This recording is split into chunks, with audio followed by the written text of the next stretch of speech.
Hey there, everybody. Welcome to Odd Breed Wild Ales in Old Town Pompano Beach, Florida. Come on in for a tour. I'm Matt Manthe, I'm the brewer here. Daniel Naumko is our general manager. I've been brewing professionally for 10 years, and basically what I did was about 6 years ago, just as kind of an off-the-wall experiment, I decided that I wanted to combine some of my favorite yeast strains together, make a saison and see what happened. And it ended up being one of my favorite beers that I've made. We'll start out with just walking you through the process that we use to make our beer. We're really a fermentation project, which means that we don't brew our beer on site. We actually brew our recipes over at Barrel Monks, which is a brewery over in Boca Raton. They have a 20-barrel brew house that's state-of-the-art, really is the nicest brew house in South Florida. But once we brew our recipes over there, we then transport the liquid down here for fermentation and then eventual barrel aging and packaging in bottles and kegs. We have a tank that looks just like that stainless 550-gallon tank that we strap onto the back of our trailer. We already have it cleaned, sanitized, and we transport the liquid into that tank, bring it back here, and we'll basically pump that liquid into these two fermentation vessels right here. We'll ferment in there for about a week or two and then transfer directly into barrels. And our beer will rest in those barrels for anywhere from about 4 months up to 2 years. Really just depends on the kind of beer that we're making and what type of flavor impact we're looking for. The blending of different cultures, instead of using single cultures, he's been working for the last 6 years on mixing not only yeast but also bacteria. That blend and all the different influence that it's had over the years from local microflora as well is what makes the beer so unique. Even after the primary fermentation and barrel aging, there's also a lot of blending that happens. Our mixed culture, it's really unique to our brewery. So there aren't any other breweries out there that have our yeast strain. That's very unique in the brewing world because 99.9% of breweries out there, they get their yeast from one of the dozen or so different labs that are available in the United States. It's been taught how to behave a certain way in the brewery.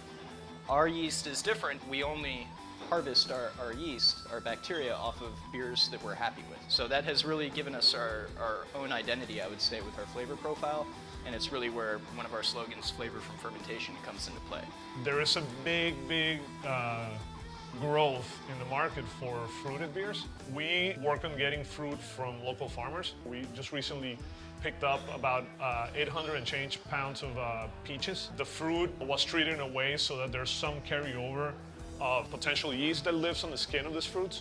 We want that. We really work on having some local terroir in our beers. And first of all, one of the reasons that Dan and I love drinking these kind of beers so much is because we live in a place where it's hot and humid, and we want something that's refreshing and drinkable. So we want our mixed culture to display some of these tropical and citrus type characters. We also consequently use a lot of Florida citrus tropical fruit in our beer. One of the beers that we just most recently bottled, as Dan mentioned, we just bottled yesterday actually, was our peach beer. We're not pasteurizing the fruit. We're not treating it with any kind of chemicals to try to kill anything that's on the outside. We want that pure essence of the fruit and where it's from. We only use whole fruit. We don't use aseptic puree. We don't use concentrates. We don't use juices. We definitely don't use extracts or dyes or anything like that. one important kind of aspect of our beer is the use of used wine barrels. With the beers that we make, they're typically a little bit more light in body, lower in alcohol, oftentimes pale in color, though we do make some darker, stronger beers as well. But we feel that the flavor from French oak is best for our beer. We have currently 39 of them that are filled with beer. They're 500 liters each.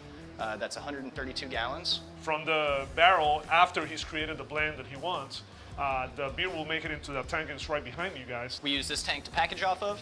Because it's metered out, we know exactly the volume in there.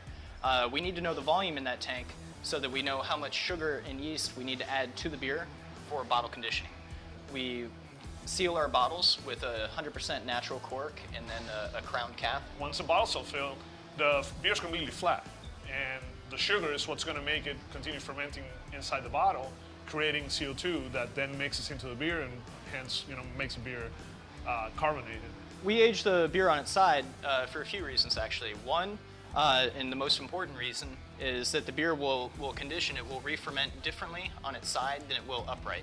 The flavor really smooths out over those final few weeks, and that's what convinces us to go through this painstaking process The other thing that's really great about bottle conditioning our beer versus force carbonating it the way that most breweries do is that our beer has a really, really long shelf life. I went to Germany to VLB for their Certified Brewmaster program. That's where I received my Brewmaster's diploma. I got into beer, I guess, when I was 15.